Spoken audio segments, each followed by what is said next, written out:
Saudara Roland James, soalan saya ringkas sahaja. Integriti adalah berkaitan pembinaan akhlak yang mulia.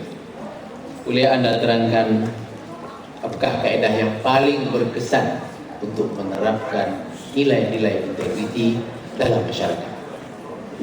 Peminato diberi masa 1 minit untuk membuat persediaan dan disusuhi dengan penyampaian pidato spontan.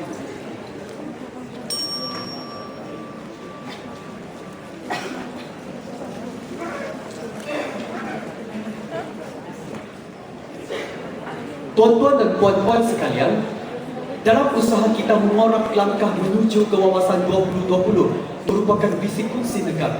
Kita bukan sahaja menekankan aspek modal insan yang berintelektual tinggi, tetapi kita juga turut menekankan nilai integriti dalam diri setiap anak bangsa kita. Maka, dalam usaha kita untuk melahirkan modal insan yang bukan sahaja berintelektual tinggi tetapi berintegriti, haruslah bermula daripada individu, barulah kepada masyarakat di luar sana. Maka dalam pidato saya pada kali ini, saya cerakinkan kepada dua, bagaimana kita menerapkan nilai integriti khususnya dalam kalangan masyarakat. Pertama, bermula dari rumah, dan kedua, barulah kita keluar kepada komuniti, yaitu dalam sistem pendidikan negara.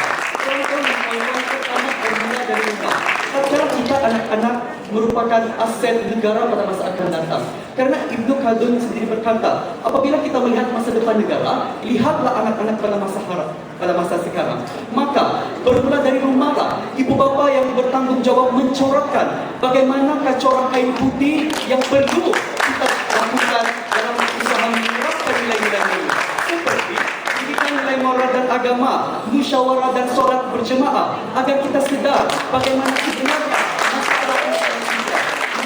Dan ini musyawarah, apakah masalah anak-anak kita seterusnya kita memberikan nilai moral dan motivasi. Kedua, apabila nilai integriti telah kukuh dalam kalangan individu, kita keluar kepada komuniti. Sistem pendidikanlah jawapannya. Kita lihat pada masa kini, kita tidak mahu yang terjadi semasa di sekolah mengatur mesin on, tatkala ketua muridnya dibuli. Adakah itu yang kita mahukan? Tentu tidak.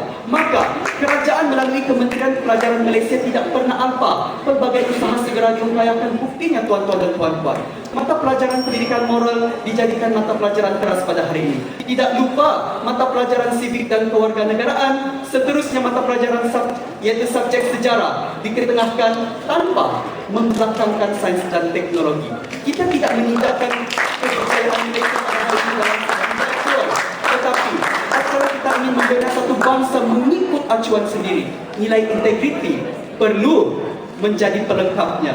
Maka tuan-tuan dan puan-puan, tatkala kita melihat pada hari ini dalam usaha kita menerapkan nilai integriti dalam masyarakat kita, perlulah bermula dari individu yang bermula dari rumah. Barulah kita keluar dari rumah, kita masuk kepada alam yang lebih besar, yaitu komuniti. Maka sistem pendidikanlah merupakan jawapannya. Maka pada hari ini kita melihat tamadun bangsa kita, tanggung jawab bersama. Sekian, terima kasih.